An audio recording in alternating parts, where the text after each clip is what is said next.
Electric potential energy किसी discrete particle system की अगर हमें कैलकुलेट करनी होती है तो एक ट्रिक अपन यूज करते हैं जिसे मैंने अपनी लास्ट वीडियो में बताया था। तो इस वीडियो को एक बार डेफिनेटली से आप देखो, फिर इस वीडियो को देखोगे तो ज्यादा समझ में आपको आएगा। तो सवाल में जैसे बोल रहा है, 6 charges of magnitude plus q and minus q are fixed at the corners of a regular hexagon of edge length a as shown in the figure. तो 6 प्लस क्यू और माइनस क्यू चार्जेस इस तरीके से कोने पे रखे हैं एक रेगुलर हेक्सागन के, जिसकी एज लेंथ जो है वो ए गिवन है। The electrostatic potential energy of the system of charge particle is. तो अपन ने लास्ट वीडियो में ये चीज सीखी थी, जब भी हमारे पास एन नंबर ऑफ पार्टिकल्स होते हैं तो कितनी पोटेंशियल एनर्जी की टर्म्स बनेगी उसको अपन NC2 से निकाल सकते हैं, दैट इज n(n-1/2). तो यहां पे अपन देख सकते हैं क्योंकि हमारे पास 6 पार्टिकल है तो 6C2 बनेगा, दैट इज 6 × 5/2। इसका मतलब 6×5 = 30/2, 15 टर्म्स हमको बनानी पड़ेंगी। तो आप देखोगे टर्म्स थोड़ी खतरनाक आपको लग सकती है पर ये काफी ईजी है, एक बार अपन चेकआउट करते हैं। तो सबसे पहले एक चीज हमको ध्यान रखनी है, किसी भी रेगुलर हेक्सागन में जो भी एज लेंथ होती है वही सेंटर से ये दूरियां भी होती है, राइट। मतलब अगर ये एज लेंथ ए है तो सेंटर से इसकी दूरी भी ए ही होगी, ये भी ए ही होगी। ये सारे इक्विलेटरल ट्राइंगल्स फॉर्म करते हैं आपस में, तो ये अपन को मालूम होना चाहिए, ठीक है।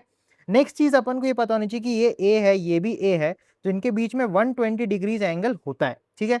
अब सपोज मुझे इन दोनों पार्टिकल की एनर्जी लिखनी है तो इनके बीच की डिस्टेंस भी अपन को चाहिए होगी। तो उसको एक बार मैं बता रहा हूं, इसको ध्यान रखना है आपको। तो इस लाइन में आप क्या करो, यहां से एक परपेंडिकुलर ड्रॉ करो, तो ये 90 डिग्री होगा। अब हमको पता है ये पूरा एंगल 120 होगा तो उसका आधा 60 डिग्री होगा। तो 60 हो गया, ये 90 हो गया, तो ये एंगल 30 हो जाएगा। तो ये एंगल अगर 30 हो गया, ये एज लेंथ अपनी ए हो गई, तो ये वाली साइड जो है that will be A cos 30, ठीक है। तो अगर ये ए कॉस 30 हो जाएगी, दैट मीन्स ये वाली भी ए कॉस 30 हो जाएगी, तो इसका 2 टाइम्स करूंगा तो ये जो पॉजिटिव की और ये पॉजिटिव क्यू के बीच की दूरी अपन को मिल जाएगी और ये आगे भी हमें काम आएगी। तो इस टाइप की जो दूरी है दैट इज 2a cos 30। तो 2 × a × cos 30 होता है √3/2, दैट इज a√3। तो हमको ये समझना है इन दोनों पॉइंट्स के बीच की दूरी a√3 है, इन दोनों पॉइंट्स के बीच की दूरी a है, और इन दोनों पॉइंट्स की जो दूरी है दैट इज 2a, बिकॉज ये भी a होगी और ये वाला पार्ट भी आपका a ही होगा। तो ये दूरी अपन को पता होनी चाहिए, ठीक है। अब अपन को जोड़े बनाने हैं बेसिकली, ठीक है। तो अगर मैं इस वाले 4 से स्टार्ट करूं तो इसकी एक जोड़ी इसके साथ बनेगी, इसके साथ बनेगी, इसके साथ बनेगी, इसके साथ बनेगी और इसके साथ बनेगी। तो 5 टर्म्स अपन को यहां से मिलेंगे, ठीक है। तो सबसे पहले अपन बोल रहे हैं इसका इसके साथ, इसके साथ, इसके साथ, इसके साथ एंड इसके साथ जोड़े बनाने। तो प्लस क्यू के लिए लिखेंगे के प्लस क्यू। अब देखो सबसे पहले इस माइनस क्यू के साथ बनेगा और जो इस माइनस क्यू के साथ बनेगा वही इसके साथ भी बनेगा, तो अपन 2 टाइम सीधा सीधा कर सकते हैं क्योंकि ये स्केलर क्वांटिटी है। तो के क्यू माइनस क्यू बाय ए, और ऐसे दो हैं तो अपने इसका और इसका काम हो गया, ठीक है। अब देखो कि ये और ये भी सेम ही कंडीशन पे है, दूरी भी सेम सेम है और चार्ज भी सेम सेम है, तो उनकी भी पोटेंशियल आप 2 टाइम्स करके लिखो, 2k प्लस क्यू और plus q by a√3 plus ये वाला जो सबसे दूर बैठा है इसके लिए अपन को दूरी 2a लेनी है, तो ये हो जाएगा के क्यू क्यू बाय 2a, ठीक है। तो अपने इस वाले चार्ज के साथ सारे जोड़े बन गए, इसे मैंने ब्लू कलर से शो किया है। नेक्स्ट अब इस माइनस क्यू की जोड़ियां बनानी है, तो इस माइनस क्यू की इसके साथ जोड़ी बनेगी, इसके साथ बनेगी, इसके साथ बनेगी और इसके साथ बनेगी। इसके साथ ऑलरेडी बन चुकी है तो दोबारा आपको नहीं लेना है, तो 4 टर्म्स यहां से भी आएंगी। अब देखो माइनस क्यू और प्लस क्यू ये एक जोड़ी बन जाएगी, इनके बीच में ए हो जाएगा, तो मैं इसको लिख रहा हूं प्लस करके के क्यू माइनस क्यू अपॉन ए, ठीक है। प्लस अब मैं बोल रहा हूं इन दोनों के बीच की दूरी a√3 है, इन दोनों के बीच की दूरी भी a√3 है।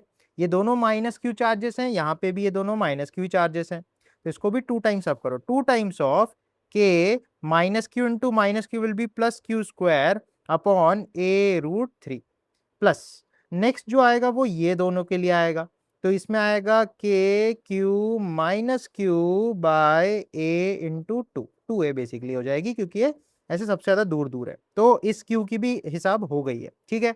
नेक्स्ट मैं ग्रीन कलर से बना रहा हूं। अब देखो इस प्लस क्यू को अपन को पकड़ना है, इस प्लस क्यू की इसके साथ जोड़ी बनेगी, इसके साथ जोड़ी बनेगी, इसके साथ जोड़ी बनेगी, ठीक है।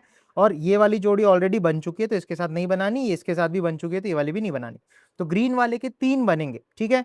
तो अब सबसे पहले आप देखो प्लस क्यू माइनस क्यू बीच की दूरी ए, तो ये बन जाएगा प्लस करके के क्यू माइनस क्यू बटे ए प्लस। अब सेम चीज देखो इसके साथ जब लोगे तो दूरी a√3 होगी, दोनों चार्जेस पॉजिटिव हैं तो ये प्लस में आएगा के Q square by a√3। Then इसके बाद आप देखो इन दोनों को लोगे तो एक प्लस है और एक माइनस है, तो माइनस में अपन लिख देंगे, मतलब प्लस करके लिख सकते हो के Q minus Q upon 2a। ठीक है, इसका भी हिसाब हो गया। अब बचा ये वाला, इसके साथ इसकी जोड़ी बनेगी और इसकी जोड़ी बनेगी, तो इसको मैं पर्पल कलर से कर दे रहा हूँ, इसकी जोड़ी इसके साथ, इसकी जोड़ी इसके साथ। ठीक है, तो इसको मैं अगर लिखता हूं तो प्लस करके मैं लिखूंगा। सबसे पहले देखो ये दोनों प्लस क्यू माइनस क्यू, तो ये बनेगा के Q minus Q upon A. Then in दोनों की अगर अपन बनाएंगे, दोनों माइनस में है, तो ये बन जाएगा के माइनस माइनस प्लस में क्यू स्क्वायर हो जाएगा अपॉन इनकी बीच की दूरी हो जाएगी a√3। ठीक है, अब फाइनल जो आखिरी एक बच रहा है वो ये दोनों की जोड़ी बच रही है, क्योंकि इनके बीच में कोई लाइन नहीं बनाई हमने। तो इन दोनों के लिए आप देख सकते हो सीधा सीधा K plus Q minus Q by A, plus K Q minus Q by A. ठीक है, तो ये सारी टर्म्स बन गई। देखो क्या 15 टर्म्स बनी, 2 2 4 1 5 6 7 8 9 10 11 12 13 14 15 15 टर्म्स हमने बना ली लड़ भिड़ के। अब एक जैसी टर्म्स अगर मैं पकड़ता हूँ, सपोज माइनस के क्यू स्क्वायर बाई ए अगर मैं पकड़ता हूँ, तो 2 ये बैठी है, एक ये बैठी है माइनस में ही, एक ये बैठी है ना, 2 3 4 4 हो गए, एक ये बैठा है 5, एक ये बैठा है 6। तो यहां मैं लिख सकता हूं 6 टाइम्स ऑफ माइनस में आएगा के क्यू स्क्वायर बाई ए। ठीक है, तो अपन ने बेसिकली ये वाली टर्म, ये वाली टर्म, ये वाली टर्म, ये और ये कैंसिल कर दी, मतलब इनको लिख लिया अपन ने। अब मैं a√3 वाली लिखता हूँ। ठीक है, 2 2 4 5 6, तो 6 ये वाली बनेगी, तो प्लस में बनेगी 6 के क्यू स्क्वायर बाई a√3। ठीक है, तो a√3 वाली होगी। अब 2a वाली बनाते हैं जिसके डिनोमिनेटर में 2a है। यहाँ पे एक मैंने मिस्टेक कर रखी है कि ये दोनों को जब मैंने लिया है तो के Q minus Q by 2a होना चाहिए ब्लू वाला, तो यहाँ पे मैंने प्लस में लिख रखा है, इसको ठीक कर लेते हैं। ये वाला यार माइनस में होगा। ठीक है, सॉरी फॉर गलती। तो अपने पास देखो माइनस में आ गया के Q square by 2a, minus में के Q square by 2a, minus में के क्यू स्क्वायर बाई 2a। ठीक है, कितने हो गए अपने पास, 3 ऐसी टर्म्स हो गई, तो 3 लिख देते हैं अपन। तो प्लस करके, सॉरी माइनस में होगा 3 करके के क्यू स्क्वायर बाई 2a।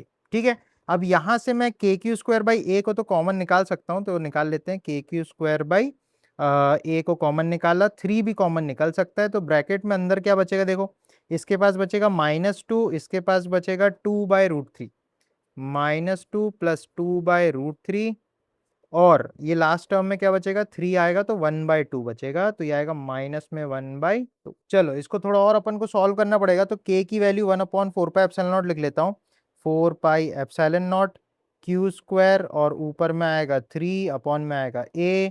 देखो -2 और -½ तो -5/2 बन जाएगा, तो बन जाएगा -5/2 प्लस 2/√3। ठीक है, अब आपको क्या करना है, इस 4 को अंदर डाल देना है, 4 2 8 हो जाएगा, और यहाँ पे 2√3 टाइप्स बन जाएगा, और 3 को भी अंदर पुट कर देना है। तो यहाँ से जो अपना बनेगा, ये बनेगा Q square by pi epsilon not a, bracket में आएगा -15/8 प्लस ये बन जाएगा 4 अंदर जाएगा, देखो मैं हिसाब बता रहा हूँ, 4 अंदर यहाँ पे आ जाएगा, तो 2 1 जा 2 2 जा, ये 3 अंदर जाएगा 3, तो √3 से एक √3 कटेगा, तो √3/2 बचेगा, तो √3/2 आ जाएगा। तो ये बेसिकली अपना आंसर आ रहा है। तो अगर अपन मैच कराते हैं, देखो Q square upon pi epsilon not a, Q square upon pi epsilon not a यहाँ भी है, यहाँ भी है, सब में ही है। अंदर आएगा -15/8 प्लस √3/2, -15/8 प्लस √3/2, तो ये ऑप्शन अपन को दिख रहा है। तो इस क्वेश्चन का जो करेक्ट आंसर होगा वो ऑप्शन डी हो जाएगा। तो आई होप इस टाइप से जब भी पोटेंशियल एनर्जी निकालने के क्वेश्चन आएंगे तो बिल्कुल भी मत डरना टर्म्स बनाने में, बस आपको जोड़े बनाने हैं, और नंबर ऑफ टर्म्स आपने सही लिखी है कि नहीं उसके लिए आप चेकआउट करना एक बार, ये नंबर ऑफ टर्म्स एक बार ढूंढ लेना और उससे चेकआउट कर सकते हो बहुत इजीली कि कितने हिसाब बैठ रहे हैं, आपने कितने टर्म्स लिखी हैं और कितनी आनी चाहिए, इसको केयरफुली आप करना। So thanks for watching this video.